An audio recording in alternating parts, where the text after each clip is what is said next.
Y'all ain't gonna believe this shit. You know what they're doing to us Americans? I'm about to show you. We need to boycott these some bitches. Not because they're illegals. No.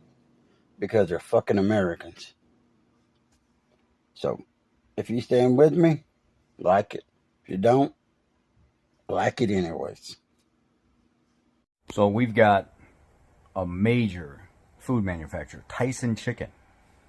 They let 30-some hundred people go last year, another 1,200 some people go this year. Let's just say about between 4,600 and 5,000 people go. And now they've got a program put together so they can house something like 50-some thousand illegals. They're going to give them like $15.60 an hour or something like that. Plus they're going to get some kind of relocation assistance. They're going to get medical and dental and vision. 50-some thousand of these people. Tyson Foods announced that it will be permanently closing its pork factory in Perry, killing around 1,200 jobs in a town of just 8,000 people. So as Perry residents struggle to cope with mass layoffs, Tyson Foods has its eyes on a different class of workers. The company is now offering new jobs to asylum seekers in other states like New York. Bloomberg says Tyson's tracking migrants in a massive database. They scroll through the data like Facebook. You see a worker you like, tap, hire. They even had a job fair. So you were at a Tyson fair in New York City not so long ago where Tyson was basically making this pitch. What did you observe when you went there? They created a database for these new asylum seekers in New York City. So these people would come in, they'd learn a little bit about the company, and for the most part, Tyson had already gone through their various details of their application. And so many of them, 17 the day I was there, and then another 70 a couple weeks later, went off to Tennessee to go start their new jobs as Tyson production workers. What a couple of mindless globalist zombies. Well, unfortunately, Tyson Foods is about to find out the hard way what happens when tens of millions of patriots rise up against the woke insanity taking over corporate America. We're going to see how Tyson Foods is already feeling the wrath and why they ain't seen nothing yet. I work at Tyson Foods processing plant. I help process the chicken for packaging. We may be feeding America, but we're sacrificing our own selves. I've been with Tyson for almost a year and a half. I am very proud to work for the biggest company that's producing chicken for this country. I've always been a dedicated worker to Tyson Foods. I took great pride in my job. I still go in every day to sacrifice myself to make sure people in America are taken care of.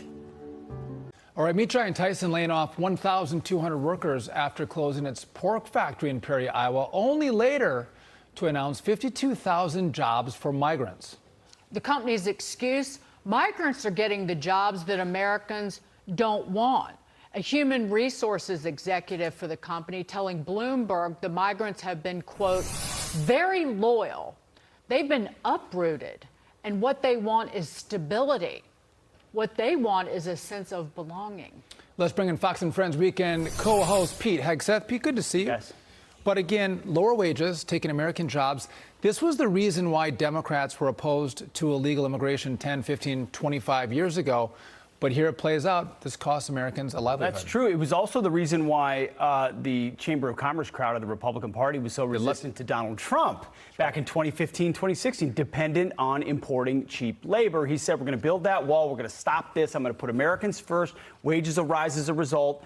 And now you've got an inversion of that with the Democrat Party saying, come on in. And then we've heard glimpses of it, right, when Nancy Pelosi said, who else is going to pick our crops, right? I mean, that's their mindset. And the businesses are happy to do it when there's no e-verifier, there's no consequences. And so cheaper labor for this business to produce a product. And it's not an easy job. You know, people that do those jobs, they're dirty, they're tough, but Americans should have the first shot, and they should have a good shot at a good wage. And it's so dismissive.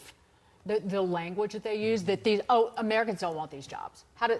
Really? Americans had these jobs. Right. And they lost them. Correct. Exactly. And if you thought about paying, if Americans are doing the jobs, they're going to raise the wages for the jobs, too. That's all good for everybody. This American carnage stops right here and stops right now. My fellow Americans, our movement is far from over. In fact, our fight has only just begun.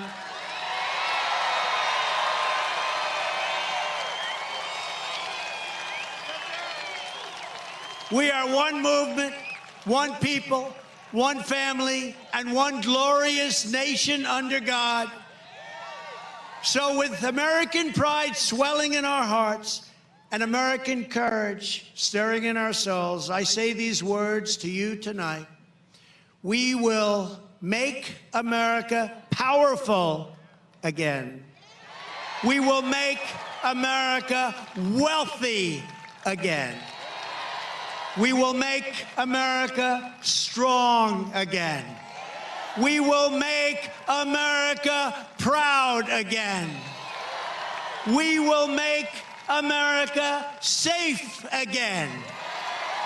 And we will make America great again. Thank you.